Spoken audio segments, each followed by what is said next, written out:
तो गाइस कैसे हैं आप सब लोग। शैंग्रीला के एपिसोड 03 के साथ हाजिर हो। तो लास्ट एपिसोड के एंड पे हमने देखा था कि मास्टर चैन वहां पर बहुत ही बुरी हालत में होते हैं क्योंकि बड़ा भाई जो होता है कुल्हाड़े के साथ उनके ऊपर अटैक कर देता है और छोटा अपनी डिटेल्स के साथ पीछे से अटैक कर रहा होता है। तो इसी के साथ ही मास्टर चैन जो होते हैं उसके अटैक को ब्लॉक करने के साथ पीछे की तरफ घूमते हैं। वो पीछे की तरफ घूमकर अपने पांचवें पावर को रिलीज करते हैं और जैसे वो दूसरी की तरफ देखते हैं कि दूसरा अपनी नीडल्स के साथ अटैक कर रहा है तो उसी के साथ ही वहां पर बड़े के ऊपर अटैक कर देते हैं और उसे नीडल्स के सामने कर देते हैं, जिसकी वजह से नीडल्स जो होती है उसकी बॉडी के अंदर आकर धंस जाती हैं और वो चिल्लाकर छोटे से कहता है कि ब्याह हुए तुम क्या कर रहे हो कमीने, जहां पर देखकर तो अटैक करो। लेकिन एक ही अटैक की वजह से वो बुरी तरह जख्मी होकर गिर चुका होता है और इसी के साथ ही दूसरे वाला जो होता है वो अपनी नीडल्स के साथ आगे बढ़ रहा होता है क्योंकि उसकी नीडल्स का निशाना इसलिए खराब होता है क्योंकि हमारे शीमो ने अपने एक पत्थर उठाकर उसके ऊपर फेंका होता है और अभी भी उसने एक पत्थर उठा रखा होता है ताकि वो शीमो के ऊपर अटैक कर सके। तो शीमो उसकी तरफ देखता और कहता है कमीने कहीं कि ये तुम्हारी गलती है, तुमने जहां पर मेरे पर अटैक किया जिसकी वजह से मेरा बड़ा भाई जहां पर मेरी अटैक से जख्मी हो गया। लेकिन जब वो शीमो की तरफ देख रहा होता है तो इसी के साथ ही मास्टर चैन पीछे से निकलते हैं और उसकी बॉडी के अंदर अपना हाथ दंसा देते हैं और उसे कहते हैं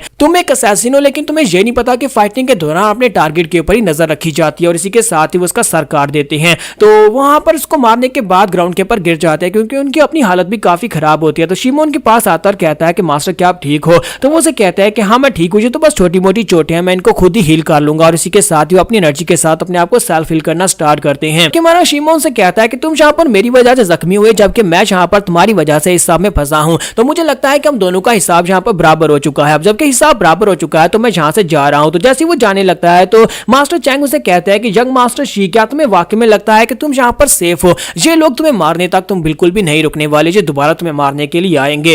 ये बात सुनने के बाद शीमो से कहता है तो क्या तुम इसी वजह से मुझे ढूंढने के लिए आए हो क्योंकि लोग मुझे मारना चाहते हैं वो मेरे बाप की वजह से? तो वो उसे कहता है कि हाँ मैं इसी वजह से तुम्हें ढूंढने के लिए आया हूँ। तो साथ ही वो उसे बताते हैं सबसे यहाँ पर जिन फैमिली के लोगों को तुम्हारी एग्जिस्टेंस के बारे में पता चला है कि मास्टर जिन का एक बेटा भी है जो कि यहाँ पर उनकी विरासत का हकदार है, यानी कि उनकी जितनी प्रॉपर्टी है सारी की सारी तुम्हारे नाम हो सकती है। तो सभी एल्डर्स जो है वो तुम्हें मारना चाहते हैं। बाकी के कुछ एल्डर्स हैं जो तुमसे बहुत ज्यादा नाराज हैं और इस बात से बहुत ज्यादा गुस्सा है। तो मुझे नहीं लगता कि तुम यहाँ पर इतनी आसानी से बच पाओगे। इसी के साथ शीमो वहीं पर पत्थर के ऊपर पंच मारता और कहता है कि फिर से यहाँ पर मेरे फादर जो है वो बीच में आ रहे हैं। इसका मतलब यह है कि अगर मैं यहाँ पर जिंदा रहना चाहता हूँ तो मुझे अपने फादर के फेंके हुए टुकड़ों पर जीना होगा वरना मैं दूसरे एल्डर्स के हाथों मारा जाऊंगा। तो शीमो चिल्लाकर कहता है कि मेरा फादर शीटिंग, उसने मेरी मॉम को और मुझे छोड़ दिया जब मैं पैदा हुआ था, उसी वक्त मुझे छोड़कर चले गए। हम लोग यहाँ पर गरीबी की जिंदगी गुजार रहे थे जबकि वो जिन फैमिली वहां पर मजे उड़ा रहा था। वहां पर उसने दूसरी शादी की और वहां पर उन सभी की औरतों के साथ मजे कर रहा था। और उसके बाद क्या हुआ, जब मेरी मॉम यहाँ पर मार रही थी तब वो बंदा यहाँ पर मेरी मॉम से मिलने के लिए भी नहीं आया जबकि आखिरी वक्त तक मेरी मॉम उससे प्यार का दावा करती रही और साथ ही मुझे भी कहा कि मैं जब भी उन्हें देखूं उन्हें रिस्पेक्ट दूं। ऐसा क्यों लगता है कि मैं यहाँ पर उस बंदे की रिक्वेस्ट के ऊपर यहाँ पर से जिन फैमिली में वापस जाऊंगा, जाकर मरते वक्त उसको देखूंगा, मैं उसका चेहरा भी नहीं देखना चाहता। अगर ये उसकी वजह से नहीं होता तो फिर मुझे बताओ कि यहाँ पर ये सभी लोग मुझे मारने के लिए क्यों आते? मैं यहाँ पर इतनी आसानी से अपनी जिंदगी गुजार रहा था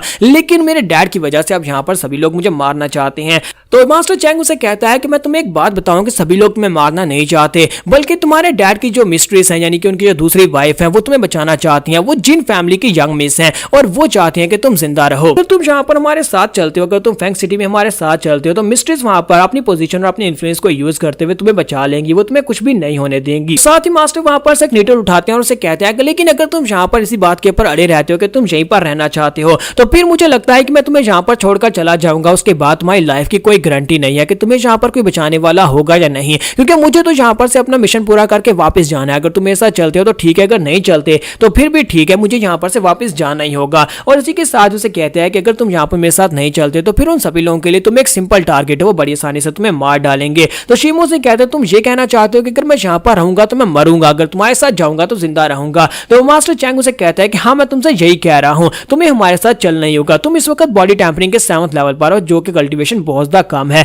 मेरी मिस्ट्रेस ने यहाँ पर मुझे इंस्ट्रक्शंस दिए हैं कि तुम्हें यहाँ पर एक मार्शल आर्ट्स के स्कूल में एडमिशन दिलाया जाए और मैं यहाँ पर तुम्हें एक मार्शल आर्ट्स के स्कूल में एडमिशन दिलवा कर रहूंगा। लेकिन उसके लिए तुम्हें यहाँ पर किसी स्पेशल इन्फ्लुएंस की जरूरत है, तुम्हें जिन फैमिली की जरूरत है। उसी के साथ ही मास्टर शी जो होते हैं उसे कहते हैं कि तुम एक मार्शल आर्टिस्ट बनने की तैयारी कर रहे हो लेकिन तुम यहाँ पर अपने आप को बचा नहीं सकते, तो फिर तुम किस तरह के मार्शल आर्टिस्ट हो? क्या तुमने कभी ये सपना नहीं देखा कि तुम एक बहुत ही कमाल के वॉरियर बनो, तुम इस मार्शल आर्ट्स की पीक वर्ल्ड के ऊपर पहुंचो? तुमने कभी ये नहीं सोचा कि मछुआरों की दुनिया से बाहर निकलो, तुम इस छोटे से गांव से बाहर निकलो, पूरी दुनिया को देखो कि दुनिया में और क्या कुछ है। तुम नई नई मार्शल आर्ट्स की टेक्निक्स को देखोगे, नए नए लोगों को देखोगे, नई नई टेक्निक्स को सीखोगे। क्या तुम ये सब कुछ नहीं करना चाहते? क्या तुम मार्शल आर्ट्स के रास्ते पर नहीं चलना चाहते? हमारा शीमो जो होता है उनकी बातें सुनने के बाद वहां पर सोच रहा था कि उसकी मॉम ने भी सेम टू सेम उससे यही बातें की थी कि उसका डैड जो है वो यहाँ पर से मार्शल आर्ट सीखने के लिए चला गया है, क्योंकि एक मर्द को अपनी जो ड्रीम्स है उनको परस्यू करना चाहिए। और वो भी यहाँ पर यही सोच रहा होता है कि इस बंदे ने भी सेम टू सेम वही बातें किया, क्या मैं वाकई में एक वॉरियर बन सकता हूँ, क्या मैं अपनी मॉम की आखिरी ख्वाहिश को पूरा नहीं कर सकता। इसके साथ ही मास्टर चैंग उसे कहता है कि मैं तुम्हें एक बात तो बताना भूल ही गया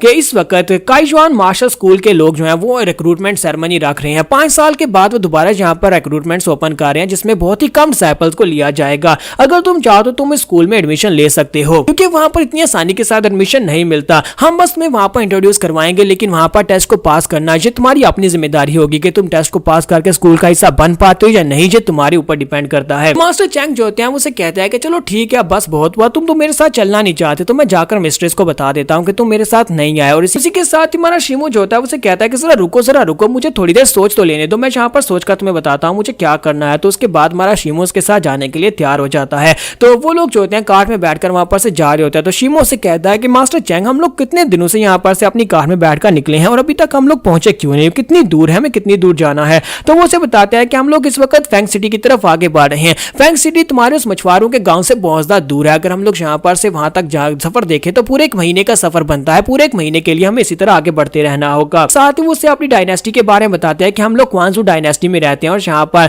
फैंग सिटी जो है क्वांजू डायनेस्टी का सबसे बड़ा सिटी है। हमारा शिमो जो होता है वहां पर अपने गांव को गुड बाय बोलता है और अपनी मदर को वहां गुड बाय बोलता है, क्योंकि उसकी मदर की कब्र वहीं पर है। तो उसकी मदर ने उससे जो वादा लिया था कि तुम यहाँ पर एक बहुत ही महान वॉरियर बनकर दिखाओगे, एक बहुत ही अच्छे मार्शल आर्टिस्ट बनोगे। तो वो मार्शल आर्टिस्ट बनने के रास्ते के ऊपर निकल चुका है कि उसे काइजुआन सेक्टर को ज्वाइन करना है और उस स्कूल को ज्वाइन करके उसे बहुत ही अच्छा मार्शल आर्टिस्ट बनना है। साथ ही वो यहाँ पर थोड़ा बहुत अपने फादर के बारे में भी सोच रहा था और काफी ज्यादा एक्साइटेड भी होता है कि फाइनली वो अपने फादर से मिलने वाला है, जिसे पिछले 14 साल से उसने नहीं देखा। पर रास्ते में हमारा शिमो से कहता है कि मास्टर चैंग, अब जबकि सफर काफी लंबा है तो क्यों ना तुम यहाँ पर मुझे कल्टीवेशन लेवल्स के बारे में बताओ। तो मास्टर उसे कहता है कि हाँ क्यों नहीं, मैं तुम्हें कल्टीवेशन लेवल्स के बारे में बताता हूँ। तो शिमो से पूछता है मुझे ये बताओ कि यहाँ पर वॉरियर, टेम्पर बॉडी और सारे के सारे जो नेशनल गार्डियन लेवल्स हैं इन सभी का क्या मतलब है। तो मास्टर चैंग उसे कहता है कि ये सारे के सारे जो लेवल्स तुम बता रहे हो ये सारे तुम्हारे गांव में नाम लिए जाते हैं। असल में जो लेवल्स होते हैं वो मैं तुम्हें बताता हूँ। असल में यहाँ पर मार्शल आर्ट्स के 3 लेवल्स होते हैं। सबसे पहला लेवल जो होता है वो मार्शल डिसाइपल का होता है, जिसे तुम यहाँ पर बॉडी टेम्परिंग कहते हो। दूसरा लेवल जो होता है वो हुटियान वॉरियर्स का होता है। हुटियान वॉरियर्स ऐसे वॉरियर्स होते हैं जो कि की पावर को अपनी बॉडी में अब्सॉर्ब कर सकते हैं और की पावर्स के साथ स्किल्स को यूज कर सकते हैं। ऐसे वॉरियर्स को हम लोग हुटियान वॉरियर्स कहते हैं, जो कि यहाँ पर अकेला एक वॉरियर 100 के बराबर का होता है। और उसके बाद तीसरा लेवल जो कि हाईएस्ट लेवल होता है, जिसे हम लोग एम्परर भी कह सकते हैं, जिसे जियानटियान वॉरियर कहा जाता है। जियानटियान वॉरियर जो होता है जिसे मैं एम्परर लेवल ही कहूंगा। एम्परर लेवल में जो लोग पहुंच जाते हैं वो लोग इतने पावरफुल होते हैं कि वो सिर्फ और सिर्फ अपनी सोच के साथ अपनी की को मैनिपुलेट कर सकते हैं और सिर्फ सोच के साथ ही किसी बंदे की जान भी ले सकते हैं। और जिस लेवल तक पहुंचना जो है वो बहुत ज्यादा मुश्किल होता है। हुटियान वॉरियर्स को मैं यहाँ पर किंग लेवल कहूंगा। तो किंग लेवल के जो वॉरियर्स हैं वो तो इन एम्परर लेवल के वॉरियर्स के करीब भी नहीं आते, क्योंकि वो बहुत ज्यादा स्ट्रॉन्ग होते हैं। और मुझे लगता है कि इस वक्त हमारे पूरे किंगडम के अंदर सिर्फ और सिर्फ 7 या 8 ही एम्परर लेवल के वॉरियर्स होंगे। तो हमारा शिमोस की बात सुनने के बाद और भी हैरान होता है और कहता है क्या एम्परर लेवल के ऊपर पहुंचना इतना ज्यादा मुश्किल है। मास्टर चैंग उसे कहते हैं कि हाँ, एम्परर लेवल एक बहुत ही पावरफुल लेवल है, जहां ताकि हमारे जो डायनेस्टी के एम्परर हैं वो भी यहाँ पर एम्परर लेवल के जितने मार्शल आर्टिस्ट होते हैं उन सभी को रिस्पेक्ट देते हैं और उनकी बात सुनते हैं।